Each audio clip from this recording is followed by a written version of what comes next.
The date is July 20th, 1942. A sleek German fighter plane screams across the Welsh countryside at over 400 miles per hour. Inside the cockpit, Luftwaffe pilot Oberleutnant Armin Faber is disoriented, his fuel gauge dropping rapidly. Minutes earlier, he'd been locked in a vicious dogfight over the English Channel.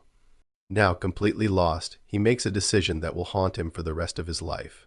He lowers his landing gear and touches down on what he believes is a friendly airfield in occupied France. The wheels kiss the runway.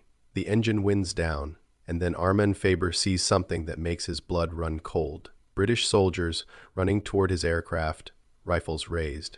He hasn't landed in France. He's landed at RAF Pembrey in Wales, and he's just handed the Allies the Luftwaffe's most advanced fighter aircraft completely intact. This is the story of the greatest aviation blunder of World War II, and how one pilot's catastrophic mistake gave the Allies the intelligence breakthrough they desperately needed. To understand the magnitude of this mistake, you need to understand what Armin Faber had just given away. The Focke-Wulf Fw 190 wasn't just another fighter plane.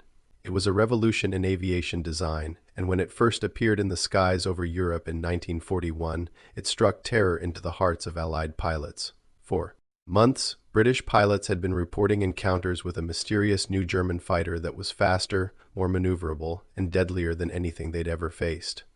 Intelligence reports were fragmentary. Some pilots described it as a radial engine fighter.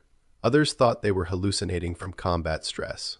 The RAF didn't want to believe it because accepting the truth meant accepting that they'd lost air superiority.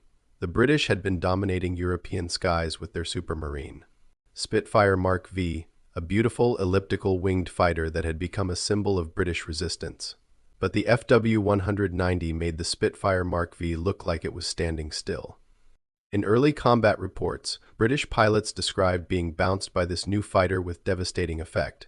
They couldn't outrun it. They couldn't outturn it at high speeds, and they certainly couldn't outclimb it.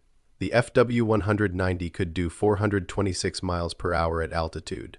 The Spitfire Mk V topped out at 378. The German fighter could climb at nearly 3,000 feet per minute. It rolled faster than any fighter in existence. Its wide track landing gear made it stable on rough airfields, and it was armed to the teeth with 20mm cannons and 2 machine guns that could shred a bomber in seconds. German pilots called it Die, the Butcher Bird, a fitting name for a predator that was slaughtering Allied aircraft at an alarming rate.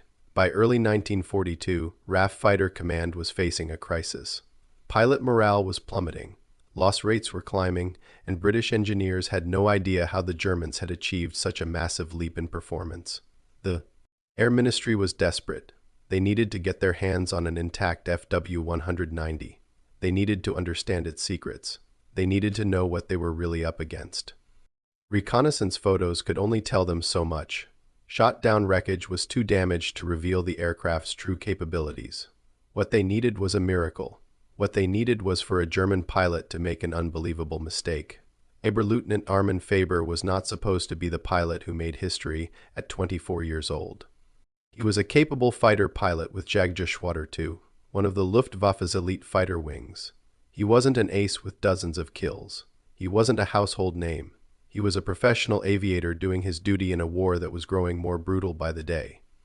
On the morning of July 20th, 1942, Faber and his squadron were tasked with escorting German bombers on a raid against targets in southwest England. It was supposed to be routine. Get in, provide cover, get out. But combat is never routine. Over the Bristol Channel, Faber's squadron encountered heavy resistance from RAF fighters. The sky erupted into a churning dogfight of twisting metal and tracer fire. In the chaos of combat, where split-second decisions mean the difference between life and death, Faber became separated from his formation. This is where spatial disorientation becomes a fighter pilot's worst nightmare. During intense maneuvering, pulling multiple Gs, your inner ear can deceive you, your sense of direction can completely fail, and in 1942, navigation equipment was primitive. No GPS, no sophisticated instruments, just a compass, a map, and your wits.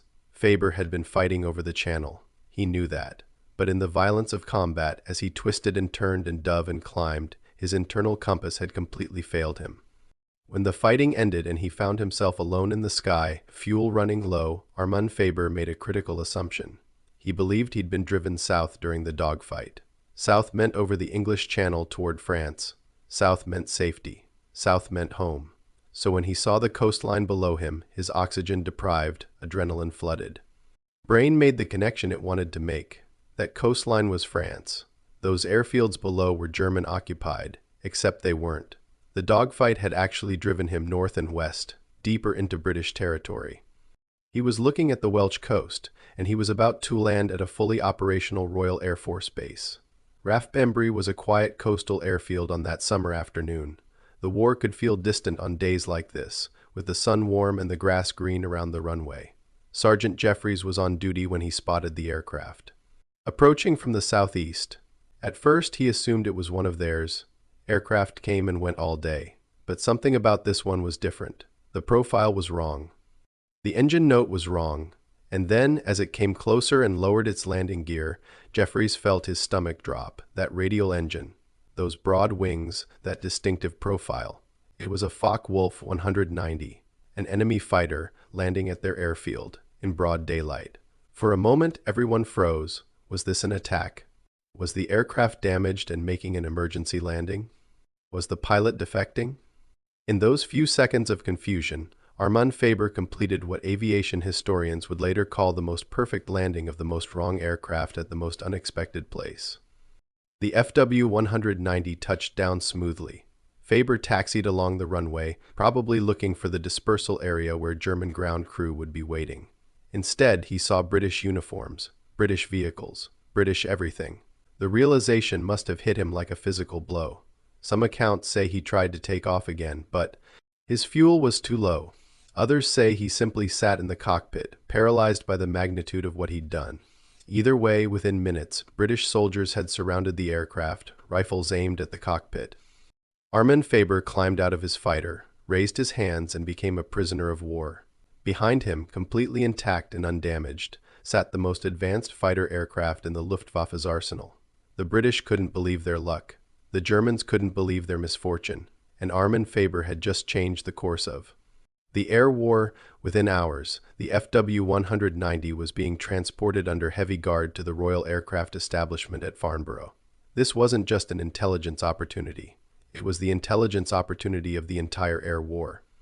British engineers, test pilots, and intelligence officers descended on the aircraft like archaeologists discovering an intact pharaoh's tomb. They photographed everything, measured everything, documented every rivet, every panel, every mechanical system, and what they discovered was both impressive and deeply troubling. The FW-190's radial engine, the BMW 801, was a masterpiece of engineering. Unlike the inline engines used in Spitfires and Messerschmitts, the radial design provided better cooling and, critically, better survivability in combat. You could put bullets through several cylinders and it would keep running. The wide cowling also provided better protection for the pilot. The control systems revealed why the FW-190 could outturn Spitfires at high speeds. German engineers had developed an exceptionally light and responsive control mechanism. The wide track landing gear explained why Luftwaffe fighters could operate from rough forward airfields while British fighters needed prepared runways. But the most important discovery was how the Germans had achieved such devastating firepower. The arrangement of 420mm cannons in the wings, supplemented by 2 machine guns in the nose, created a cone of fire that could destroy bombers with a single burst. British bombers had been flying into this meat grinder for months. Test pilot Captain Eric Brown was given the honor of flying the captured aircraft. His report was brutally honest. The FW-190 was superior to the Spitfire Mk V in almost every category except low-speed turning. It was faster, climbed better, rolled faster, and dove faster. In combat, a German pilot in an FW-190 could choose when to fight and when to run. A British pilot in a Spitfire Mk V could do neither. Brown's report sent shockwaves through the RAF hierarchy. This wasn't a small performance gap. This was a technological chasm. And now, for the first time, they understood exactly what they were up against and exactly what they needed to do to counter it. The intelligence gathered from Faber's aircraft directly influenced the development of the Spitfire Mk IX, which featured a more powerful engine and improved performance characteristics specifically designed to match the FW-190. British fighter tactics were completely overhauled based on understanding the German fighter E's strengths and weaknesses. Ground crews learned to recognize the FW-190E's radial engine smoke pattern from miles away, giving pilots precious seconds of warning. Combat manuals were rewritten. Training programs were modified. The entire RAF fighter doctrine evolved because they could study this single aircraft in minute detail. While British engineers were dissecting his aircraft, Armin Faber was beginning his journey through the British POW system. The psychological impact of his mistake must have been devastating. Imagine being a professional military officer, a trained fighter pilot, and realizing you've just committed possibly the single greatest intelligence blunder of the war. His interrogation was extensive. British intelligence officers wanted to know everything. Technical details about the aircraft, operational procedures, base locations. But Faber, despite his catastrophic navigational error, was still a German officer. He provided only name, rank, and serial number as required by the Geneva Convention. The British, already in possession of the intelligence goldmine he'd inadvertently provided, didn't press too hard. They had the aircraft that was worth more than anything Faber could tell them. He was eventually sent to a POW camp in Canada, where he would spend the rest of the war. But what about the German response? When news reached Luftwaffe High Command that an FW-190 had been delivered intact to the enemy, the reaction was predictable. Rage, disbelief, and immediate damage control. They knew exactly what this meant.